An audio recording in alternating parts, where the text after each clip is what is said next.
A town without questions. When I dropped out of university, I didn't tell anyone the full story. I told my parents I needed a break. I told my friends I wasn't sure what I wanted. But the truth? I just wanted to disappear. So I found a nameless little town in the northern mountains where no one knew me, and no one would ask. The bus dropped me off just past dusk. The streets were damp from a recent rain, and the fog was already crawling in from the trees.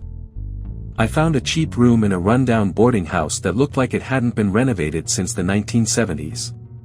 6 rooms, 1 bathroom, and a landlady who barely spoke. I didn't care. It was cheap and quiet. That was all I wanted. Room 5 became mine. It was small, barely enough space for a bed and a desk, but it had a window. The kind with those old iron bars bolted outside. The landlady gave me 1 key. Only 6 rooms, she said. 1 is closed. Room 7. No tenant. I didn't think much of it then. The housemates my first week was uneventful. I kept to myself. Occasionally, I'd pass the other boarders in the hallway or the kitchen. An old man in room 1 who wore headphones constantly. A thin girl in room 2 who smoked on the porch at 3 a.m. A couple in room 3 who never made eye contact. And a guy in room 4, about my age, who stayed glued to his laptop like it held the secret to the universe. We never spoke beyond nods.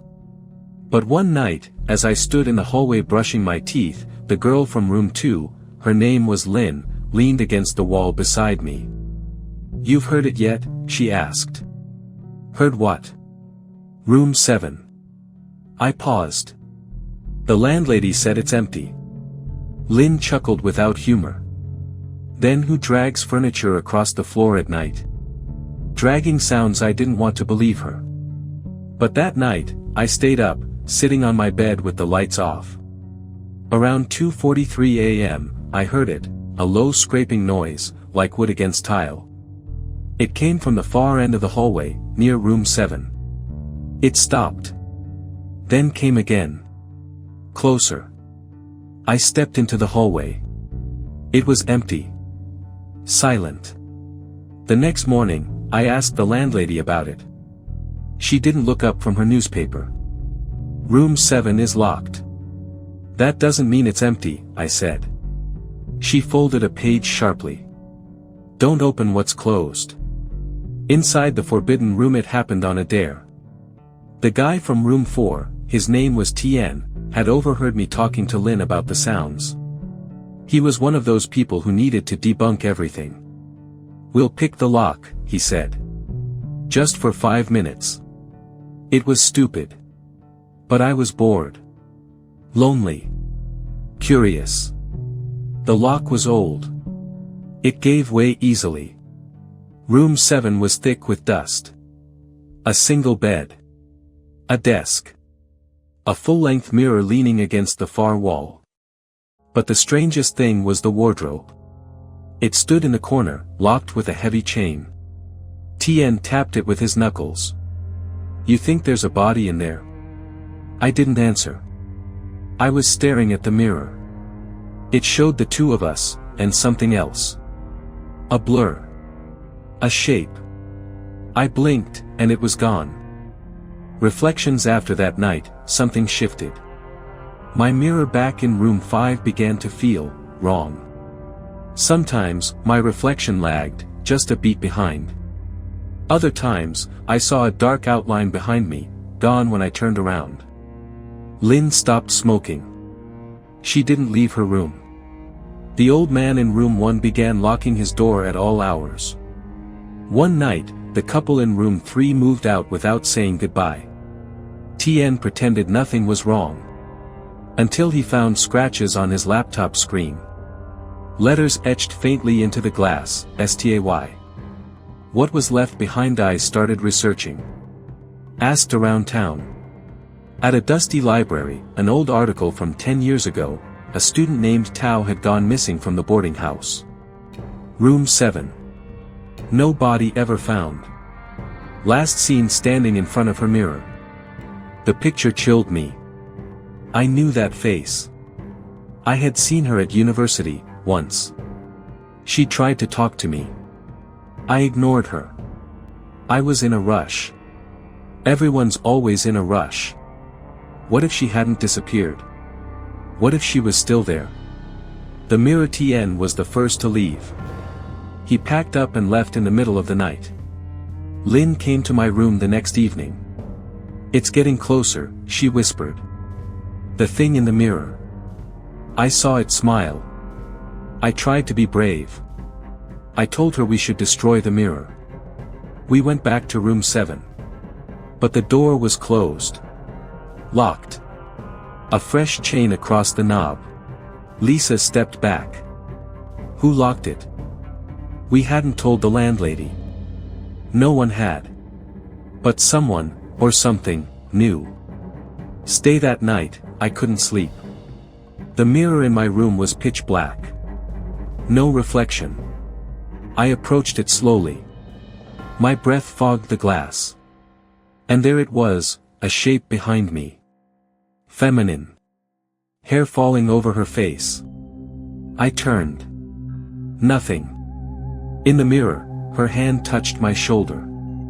What can't leave? I left the house that night. Slept in the park. In the morning, I came back to grab my things. My mirror was shattered. The shards formed letters across the floor. Stay.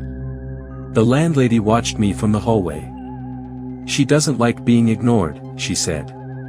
You knew her once. Didn't you? I didn't answer. My hands were shaking. People who leave never really leave, she added. They just become reflections. Room 7. I live here now. The mirror in room 7 is whole again. Sometimes I see someone new walk past the door. I try to wave. But they never look inside. One day they will. And I'll smile back.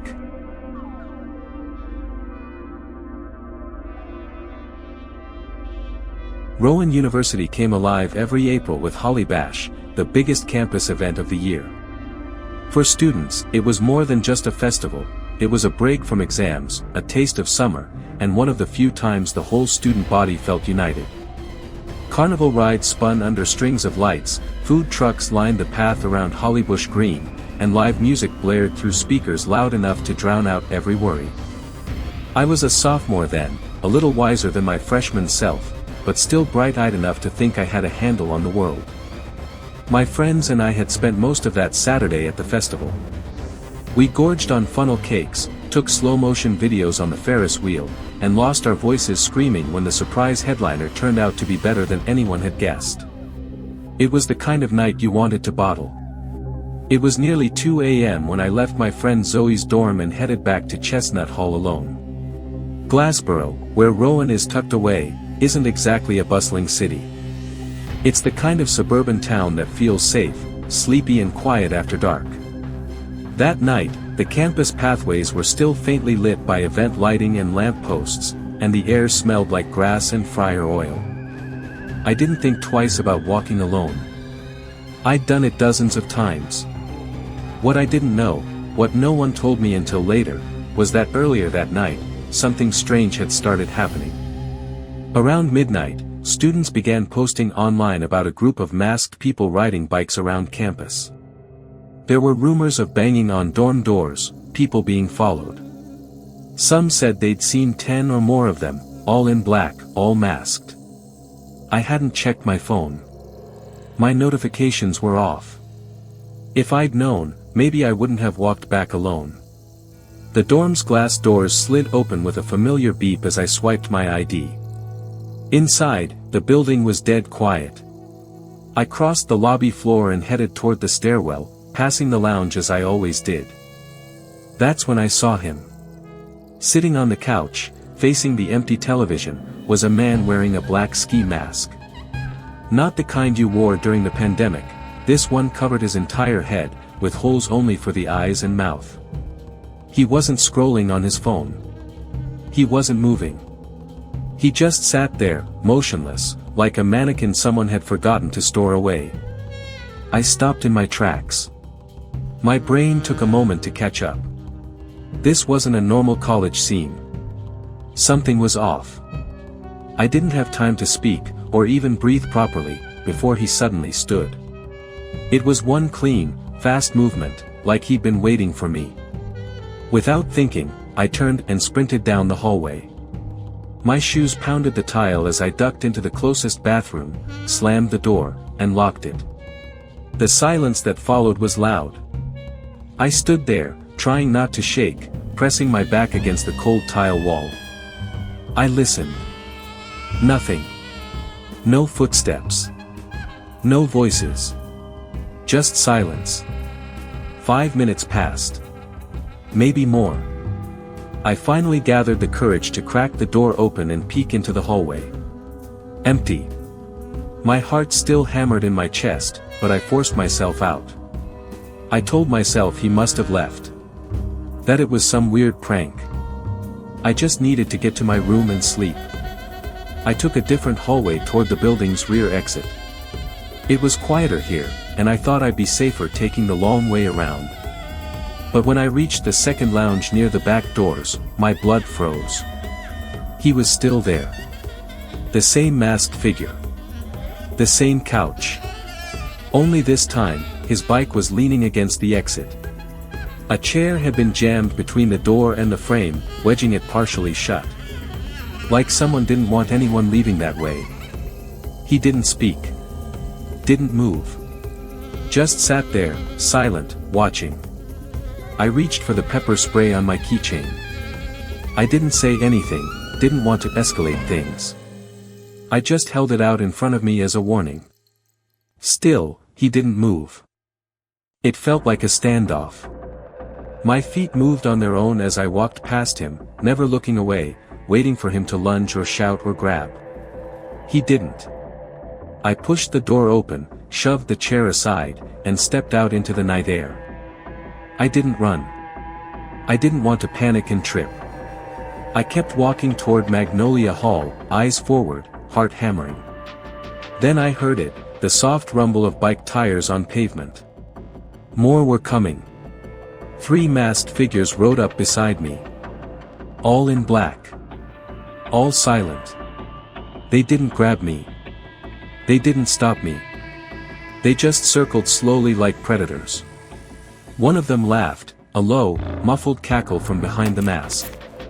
Another waved something in the air. It looked like a gun. I didn't stop. I didn't scream. I just kept walking, fast, determined, like I had a purpose. Like I wasn't just a girl alone at 2 a.m., surrounded by masked strangers holding what might have been guns. They flanked me, their bikes weaving in and out of my path. I couldn't understand what they were saying. Their voices were muffled, distorted by the masks and the rush of wind. But the laughter, that was clear. High-pitched. Giddy. Like they were having the time of their lives. I tried not to react. I didn't want to give them what they wanted. But inside, my panic was growing like a scream I couldn't release. My fingers curled tighter around the pepper spray. I kept checking the shadows, the street lamps. I had never felt more exposed. Just a few more minutes, I told myself. Just make it to Magnolia. The bikes didn't follow me the whole way. Maybe they got bored. Maybe they didn't want to go too far from the dorms. Maybe they had someone else in mind. Whatever the reason, they peeled off after a block and disappeared down a side path. I didn't dare look back. I reached the steps outside Magnolia and texted my friend Matt. Me, hey, are you up? Can you come outside? He was there within 2 minutes.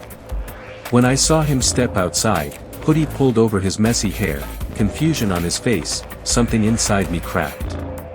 I could barely get the words out, but I told him everything in gasps, the man in the lounge, the door being blocked, the bikes, the gun-shaped objects.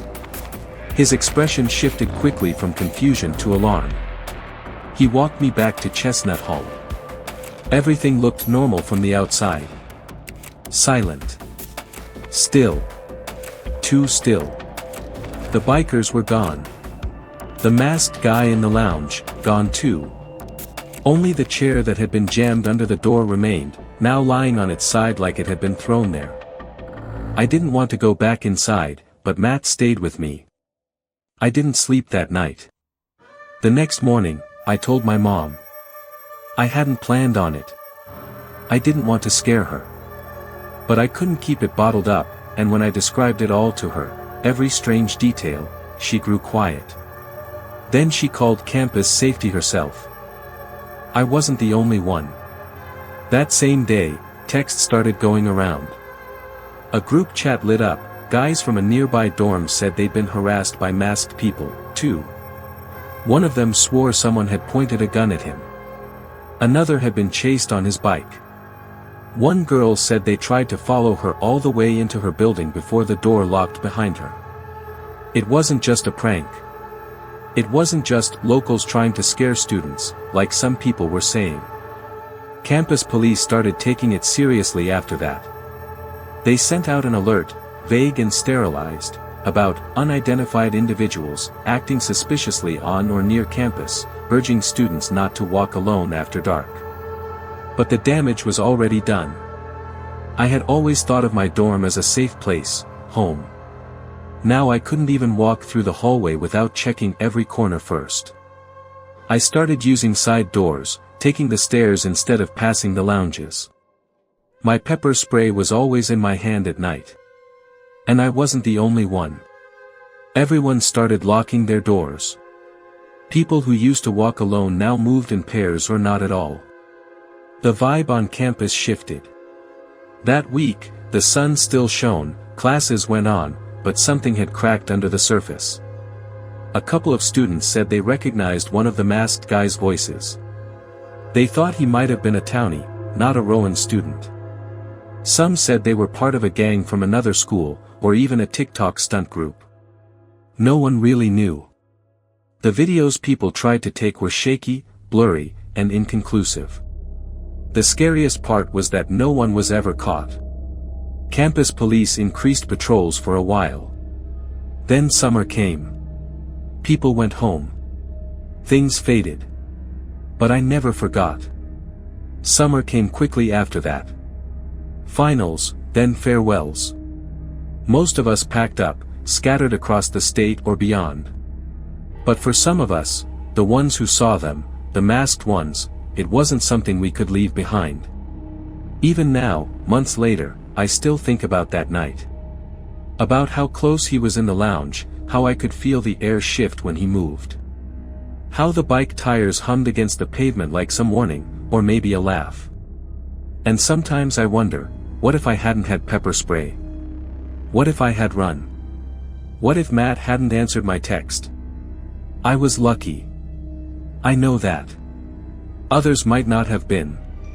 Over the summer, a few rumors flared up again, quietly, almost like urban legends. Someone posted on Reddit about a similar group of masked people being seen outside a dorm at Stockton. Another said something happened at Rutgers, Camden, but the thread got taken down fast. No confirmations. No reports in the news. Just whispers. Then fall semester came. I was a junior now. New class schedule, new roommate, but same campus. Same walkways. Same buildings. Chestnut Hall still loomed over the green, tall and ordinary, as if nothing had ever happened inside it. But I knew better. One night, early September, I was walking home from the library. It was late, but not too late. Maybe 10:30. Just a short walk from Robinson Hall to my dorm. I wasn't scared. Not yet. Until I passed the edge of the Hollybush Green. There was something taped to the lamppost. Just a torn piece of paper, fluttering slightly in the wind. I almost didn't notice it, until I caught the writing in red marker. Did you miss us? It meant nothing. It could have meant nothing. It might have been a joke. But underneath the words was a small, printed photo, black and white, grainy, but clear enough to see what it was. A masked figure. Sitting on the same couch in the Chestnut Hall lounge. My blood ran cold. I ripped it down and walked home fast. Not running. Not showing fear. But every instinct in my body screamed. That night, I showed it to Matt. His face paled as soon as he saw it. We reported it to campus safety. They said they'd investigate. That's all. Nothing more. No one ever followed up. I keep thinking about how easy it was for them to get in. How many doors were left propped open that night? How many of us didn't know what was happening, because we didn't check our phones, or because it wasn't happening to us? I wonder how many more they watched. If the guy in the lounge had already seen me earlier, knew I'd be walking alone. If the others had waited nearby, like it was planned. If the bikes weren't just for fun, but strategy. These aren't just stoner kids pulling a prank. Not when there were guns, real or not, and when they followed us with purpose. It was organized. Precise. Like a ritual. Some of my friends laugh it off now. Remember the Masked Brothers? One of them joked recently at dinner.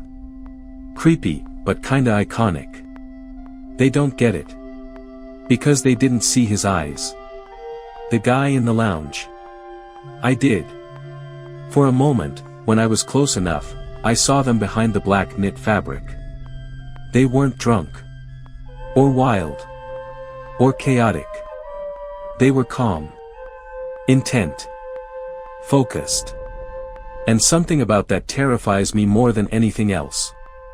Because when someone is wild, they make mistakes. But when someone is calm, they have a reason. And I still don't know what that reason was. Or if it's over. Epilogue. 2 weeks ago, I got a DM from a student I don't know. Freshman. They'd found a flyer slipped under their dorm door. It was blank on one side. On the other was a printed image, a silhouette of 4 people on bikes, with just one word written beneath it in capital letters. Soon. No one else seems to be talking about it. But I can't shake the feeling that it's starting again. Or maybe it never stopped. Maybe this whole time, they've just been watching. Waiting.